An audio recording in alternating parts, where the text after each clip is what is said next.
So at the time, Ramadi was just a violent hellhole.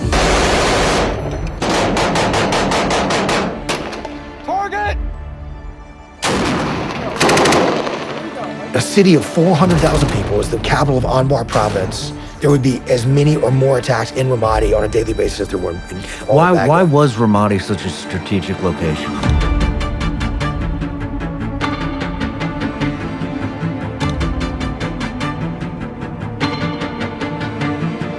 So this is where the Saddam's kind of base of support and operations were. Zarqawi, who was the leader of Al-Qaeda in Iraq at the time, had declared that Ramadi was the capital of his caliphate, and he was going to establish the capital there in Ramadi. Every single week there were memorial services going on. There were U.S. Marines and soldiers getting wounded or killed almost every day. Damn. Almost every day. I mean, there were people killed on base in the chow hall with mortars hitting the base. Just seeing some of the guys who were in the ICU there coming out of Iraq at the time was a horrific thing, man. You see these soldiers, Marines with their faces burned off and no fingers and no ears, and many of them still are they're making the best of it, man. They're happy to be alive and they're continue on their lives, and man, those guys were just heroes, man. Just heroes. But it made me wish that we put a lot more of those insurgents in the dirt.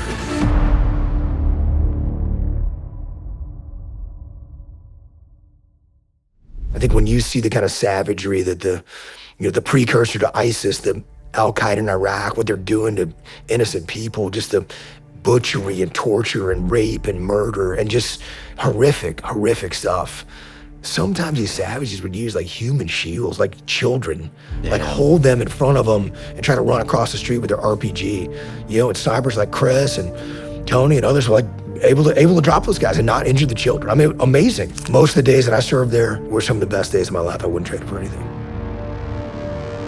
And so now we're here in the spring of 2005, standing up the task unit, and so Jocko shows up, and I was like, man, this dude looks like an axe murderer. He doesn't smile at us. He just walks up, just mean mugs, hi, I'm Jocko. No smile whatsoever, and just walks away. And he set the tone right from the beginning. We're Task Unit Bruiser. We're gonna work harder than everybody else. We're gonna train harder than everybody else. We're gonna be ready for the worst case scenarios, on the battlefield.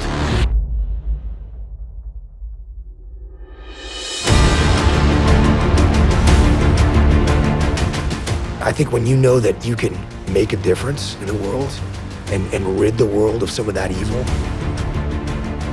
it's a great thing, man, to do everything you can in that regard. And I think America needs to remember that.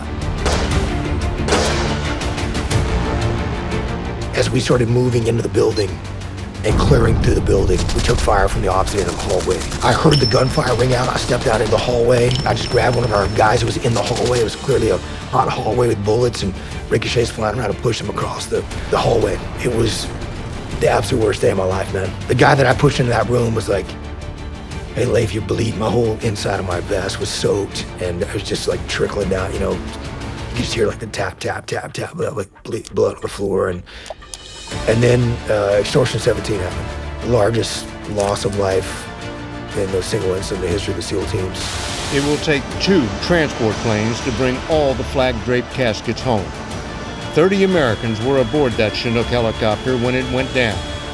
A crash so horrific their remains have not yet been identified.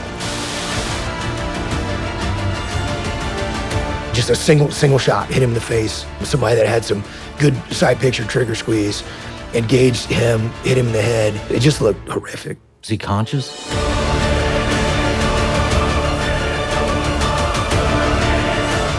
Do you feel that there's anything you could have done to prevent that? The expectation that you were going to be able to be in significant combat, sustained combat over time without taking casualties, it doesn't happen.